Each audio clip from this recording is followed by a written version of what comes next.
ये रेड किसी करप्शन की वजह से नहीं हो रही, ये रेड किसी भ्रष्टाचार की जांच में नहीं हो रही, ये रेड हो रही है इसलिए क्योंकि संजीव अरोड़ा जी आम आदमी पार्टी के सांसद हैं, क्योंकि संजीव अरोड़ा जी आम आदमी पार्टी के टीम के एक मेंबर हैं।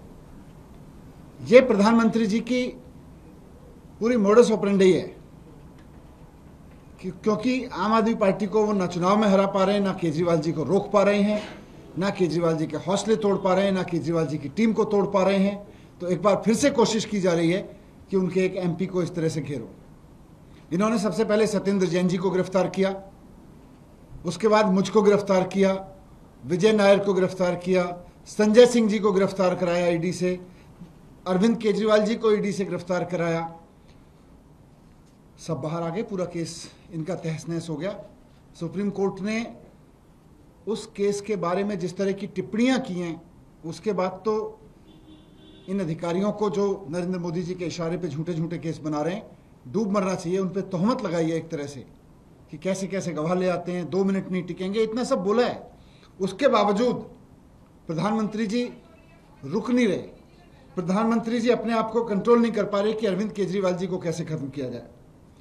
अब एजेंसीज का इससे बड़ा मिसयूज क्या होगा? जिस तरह से रोजाना सोते जागते प्रधानमंत्री जी भूत की तरह से देखते हैं सपनों में कि अरविंद केजरीवाल जी को कैसे खत्म करें, अरविंद केजरीवाल को कैसे खत्म करें।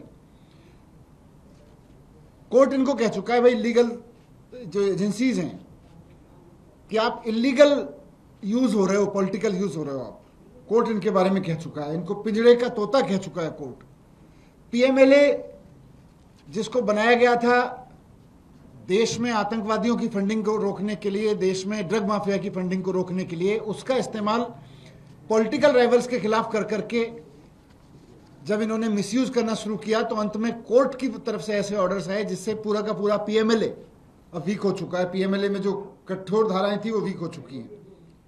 इनके मिसयूज के चक्कर में, एजेंसीज के मिसयूज के चक्कर में सीबीआई की, ईडी की पावर्स कम होती जा रही हैं। लेकिन इस सब की मोदी जी को चिंता ही नहीं है। मोदी जी तो अपने आप को कोर्ट से ऊपर समझते हैं, मोदी जी तो अपने आप को भगवान से भी ऊपर समझते हैं।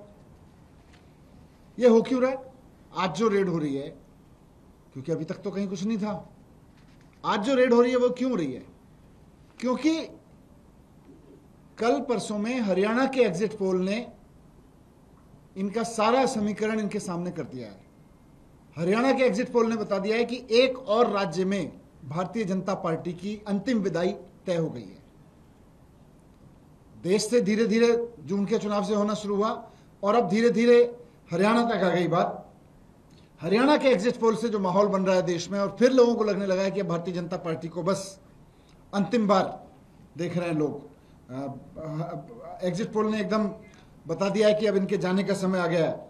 तो जाने से पहले इनकी कोशिश यह है कि जहां से भी तोड़ लो, जहां से भी जोड़ लो, जिसको भी परेशान कर लो, अरविंद केजरीवाल को खत्म करने के लिए जिस तरह भी एजेंसीज का दुरुपयोग कर लो। इनको ना देश की चिंता है, ना इनको लोगों की चिंता है देश के, ना इनको महंगाई की चिंता है, ना इनको जो बेरोजगारी इतनी बुरी तरह से पूरे देश में फैल रही है उसकी चिंता है। मोदी जी के पास में ना महंगाई का समाधान है, ना बेरोजगारी का समाधान है। उनके पास केवल एक ही काम है, एजेंसीज का दुरुपयोग करके अरविंद केजरीवाल को कैसे खत्म किया जाए, एजेंसीज का दुरुपयोग करके आम आदमी पार्टी को कैसे खत्म किया जाए। मैं समझता हूं आज जो हो रहा है वो अब इस बात का और प्रमाण है कि ऐसा प्रधानमंत्री जो दिन रात एक पार्टी को खत्म करने के बारे में सोचता रहता हो, ना उसको महंगाई की चिंता हो, ना रोजगार की चिंता हो, ऐसा प्रधानमंत्री देश के लिए खतरनाक है। आज तो देश के लोग इंतजार कर रहे हैं कि कब मोदी जी 75 साल के हों और कब उनकी विदाई हो। Thank you. सर एक सवाल ले लीजिए। सर आपने हरियाणा के एग्जिट पोल्स की बात की, एग्जिट पोल को आप कैसे देख रहे हैं? वहीं आम आदमी पार्टी को किसी भी सीट पर एज मिलते हुए नजर नहीं आ रहा। आप कितने आश्वस्त हैं, कितनी सीटें जीतेंगी?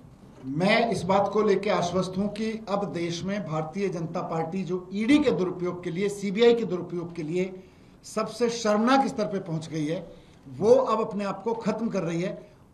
भारत के लोग भारतीय जनता पार्टी को विदा कर रहे हैं। हरियाणा के एग्जिट पोल भी उसकी बहुत बड़े सबूत है। जैसे दिल्ली में एल्डरमैन नियुक्त किए एलजी ने, ऐसी जम्मू कश्मीर में विधानसभा 5 मेंबर्स। इनको ना लोग, मैंने कहा ना, इनको ना लोकतंत्र की चिंता है, ना इनको भ्रष्टाचार की चिंता है, ना इनको महंगाई की चिंता है। ना इनको बेरोजगारी की चिंता है, इनको केवल अरविंद केजरीवाल की चिंता है कि यह आदमी कैसे बढ़ता जा रहा है, यह आदमी कैसे जनता के हृदय में बैठा हुआ है।